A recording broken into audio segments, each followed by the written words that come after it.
Hi, Cubs. Wait lang, inaayos lang natin ang ating camera. Okay?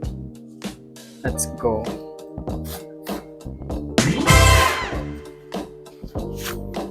Cubs, so break natin today. As in now, break natin. So, samahan nyo ako for my break. I-vlog ko yung pagkain. Let's go. Yes!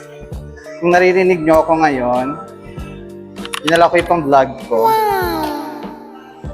So, kunin natin yung food natin sa baba. Kala. Sensya na kayo, ah.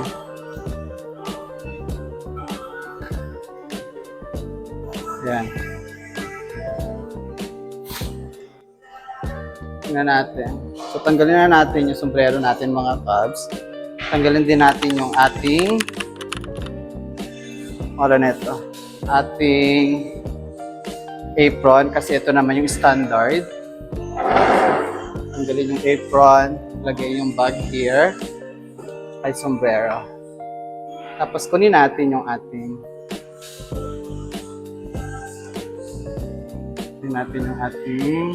pagkain. Let's go.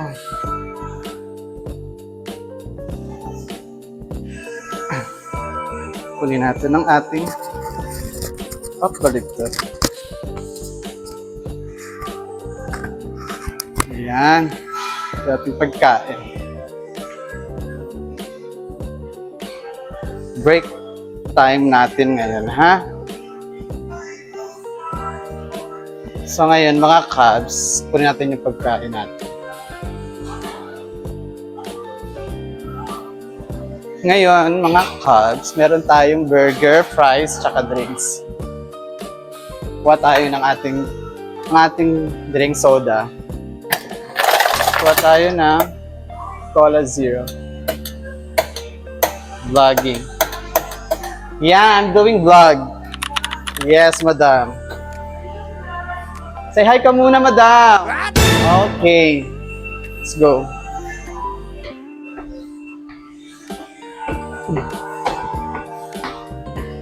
So, meron tayong pagkain.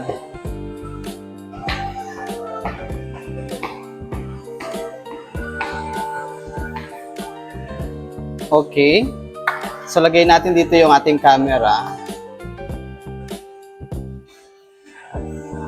And then, meron tayong nakita maduming maduming table. Linisin muna natin, mga Cubs, para makakain tayo na maayos. Wow! Okay.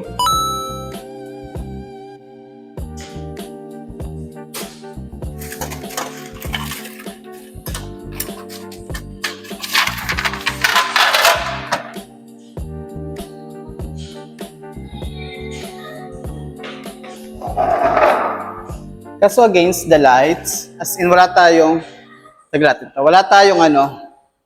liwanag. Bakit ganun? Sayang naman. Sana nakatama dito yung liwanag. Anyway,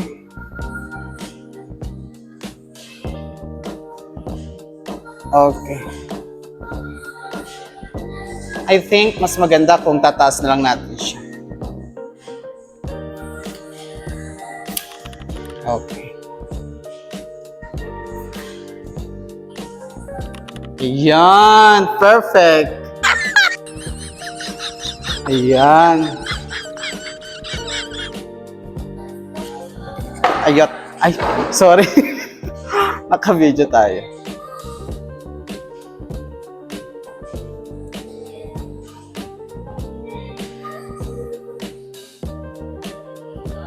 The one thing that I really like here in Elevation Burger sa company ko is yung tinatawag nating free meal. Okay, so kapag sinabi nating free meal, of course, every break time mo, meron kang libreng pagkain. So yung pagkain na to, it composed of one burger, fries, and drinks. Ibig sabihin, it's a value meal. It's a meal, kumbaga. So yun ang pinakalibre mong pagkain every duty mo. Isang beses lang yun, mga Cubs, ha. Sa loob ng 9 hours, isang beses ka lang kakain at isang oras yon. So, ibig sabihin, 8 hours yung work mo and then 1 hour yung break mo. So, huwag kang mag-alala mga Cubs. I know na nasa isip nyo na possible na kasawa naman kasi paulit-ulit as in araw-araw burger and fries and drinks. Huwag kayong mag-alala. Naisip ko din yan noon. As in, sinabi ko na din yan noon bago pa ako mag-start. Even while I was in my training time or training week ko, mga Cubs. So sinabi ko na yan na araw-araw kumakain kami ng burger. Sabi ko na kasawa at for sure kasawa tayo. But you know what? What is good thing in Elevation Burger? We always launching new burgers as in with the collaborations of the local o yung mga local na mga chef here in Kuwait. As in local yung mga Kuwaiti. As in they are supporting the localities, the local chef, the Kuwaiti government as a whole. Sinusupport ng Elevation Burger ng Tabco Company. That is the good thing also here. Kaya, iba-ibang pagkain na matitikman natin. But for now, I'm gonna show you. I have here one burger. So, itong burger na to is actually new burger. It was launched, if I'm not mistaken, 2 weeks ago. This is what we called, diba? This is what we called Desert Gold. Okay? Itong Desert Gold na to, it has single patty with dates aioli, 1 Swiss cheese. Swiss cheese as in yung kulay puti na cheese. And then also, lakas ng sounds. And also, grilled glazed onion. Ang nagustuhan ko sa burger na to mga Cubs is yung may pagka-sweetness siya.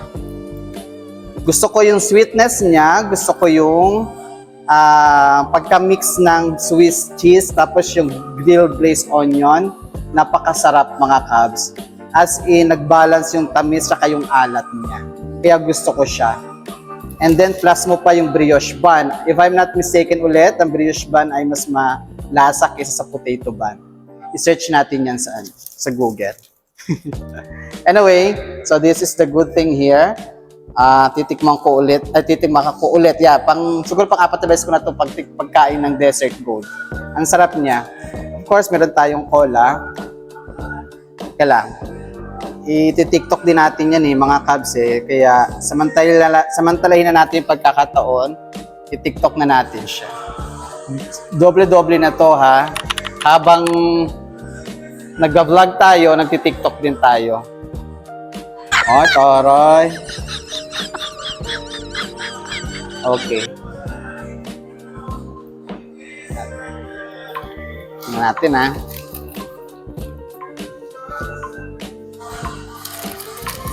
Ngayon natin matitikman yung lasa mga Cubs. Pang-4 na beses ko itong kinakain. Hi Cubs! So yan. So try this. Desert Gold is really good. So tikman na natin. Kagatin na natin kung yun pa rin yung lasa ng tikman ko noon. At magiging totoo naman ako sa inyo. Magiging honest naman ako sa inyo. Honest review to. Kapag kami pagbabago o kapag kami merong hindi totoo, sabihin ko naman sa inyo. Kasi for sure, kapag kaninggan nyo kayo sa video nito, titikman nyo at babalik-balikan nyo kapag hindi masarap. Okay?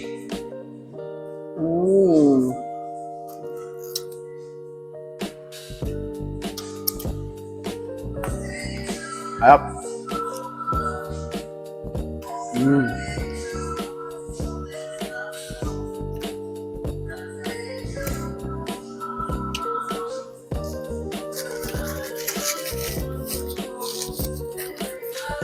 Yep.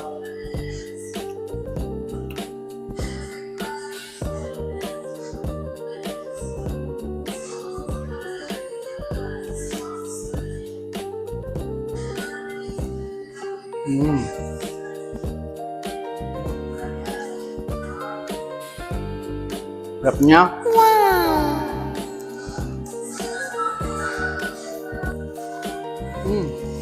Onion.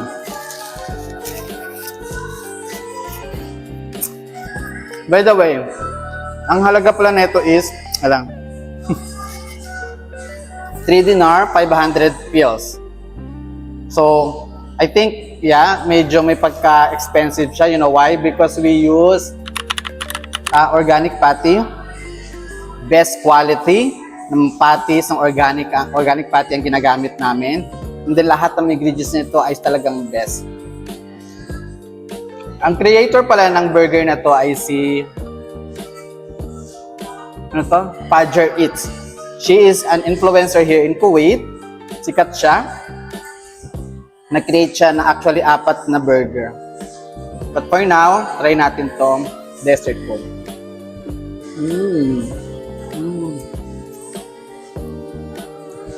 Onion.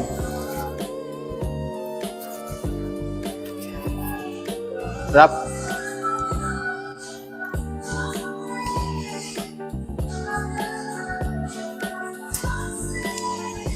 Sarap.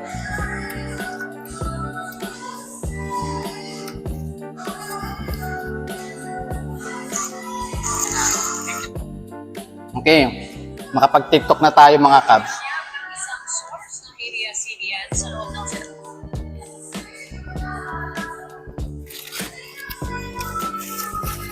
Ano ba yung pagkakaiba ng brioche bun sa potato bun?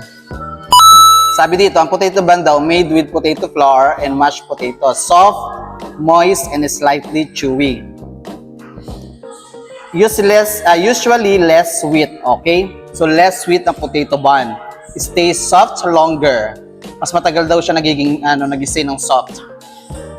Great for burgers because it holds sauces well without falling apart. Ang taste niya is light and fluffy and mild. Okay, so how about the brioche? Di kayo. Brioche bun made with lots of butter, eggs, and milk. Rich, soft, and more delicate. More delicate, ibig sabihin, mas sensitive siya kaysa sa potato bun. Kumbaga, sa expiration, mas mabilis siya ma-expired kaysa dun sa potato bun. Slightly sweet, okay? Slightly sweet. Mas matamis-tamis siya sa potato bun. So, correct nga ako dun. More buttery flavor, feels more premium or indulgent. Yung taste niya, rich, buttery, slightly sweet. Kaya pala yung slightly sweet niya, nag-a-add siya dito sa may pagkatamis ng onion tsaka ng dates aioli sauce niya.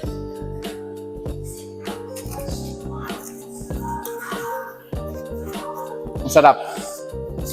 Alam niyo mga kabs, hindi ko rin naman minamalit yung mga nagkatrabaho sa labas ng mga food establishment. And dahil hindi naman lahat ng food establishment ay libre ang pagkain. In my previous company, wala kami libreng pagkain. Work ako nun sa Italian restaurant pero wala kaming free food. But here, free food kami. Pero sa iba naman katrabaho na hindi sa food establishment, automatic yan. Walang pagkain libre. Sa 10 company na nagpapakain libre, siguro mga isa lang nagpapakain libre. Pero some of the company naman, nagbibigay naman sila ng malalaking sahod. Yung iba naman, kasama na sa package yung pagkain. Katulad nito, kasama to sa package ng aming sahod. At kung darating ang time na mananawa ka sa isang pagkain katulad ng mga burger, o kung hindi ka mahilig sa burger, ina-allow din naman ng company namin na magbaon ka. But take note, especially pagka gusto nyo magtrabaho sa Elevation Burger. Ano nyo to ha, wag nyo tong kalimutan. Kung kayo ang taong na hilig-hilig magbaon ng mga kanin, kasi tayo mga pinimilig tayo sa kanin, di ba? Magbabaon kayo ng kanin, magbabaon kayo ng mga ulam, make sure nyo na kung ang ulam nyo is talaga may pagkalansa, matapang amoy, huwag kayong kakain doon sa makaka-istorbo ng mga guests. Iyan sa amin sa Elevation Burger. Hanggat maaari, magbigay kayo ng distansya sa mga guests. Kasi yung dining namin dito sa Elvida is the same lang din naman ng dining area ng guests. Ibig sabihin, pwede namin sila makahalamula. But, in that case, pag may baon kayo, make sure na hindi yun makaka-apekto sa kanilang pagdadine. Kasi magiging issue yun. At for sure, magkakaroon ka ng DA pagka ganun nangyari. But so far, wala pa akong nabalitaan na ganun eksena. Kasi ako nagbabaon ako ng malalansa ha. Minsan nagbaon ako ng alimasag. Pero minimake sure ko naman yung alimasag, hindi namin buo talagang ganun na dadalhin mo yan. Pag dinala mo yan ng buo yan, ito pa magtawag ng pamilya mo, ng barkada mo, kumain na kayo doon. Boodle fight na kayo doon. Ano yung dampa? Welcome to Elevation Burger, dampa. dampa, keme-keme. Ano ba yan? So, again, mga kabayan, kung gusto niyo magtrabaho dito sa Elevation Burger, itong isang benefits na makukuha nyo. Elevation Burger, the top company providing staff meal. Kung ano yung pagkain nakakain ng mga guests, makakain nyo din bilang mga employee. Ganon sila kabait. May free soda pa. Take note, refillable. Hanggang di kayo nagkaka-UTI. Huwag kayo titigil. Sarap.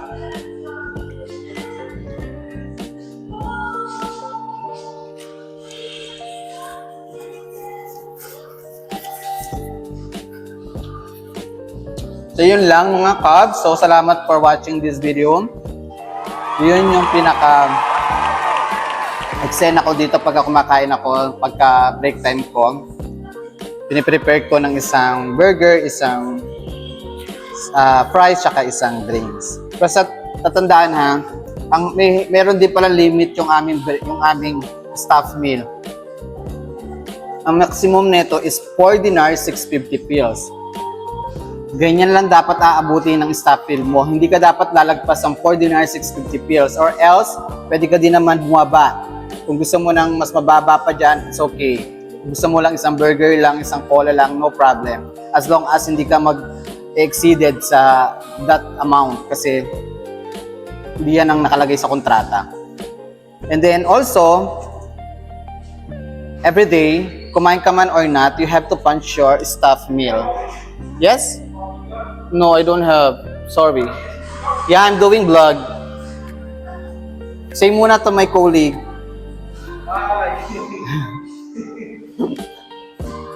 Wala, I don't have coffee, sorry. In the salary, okay?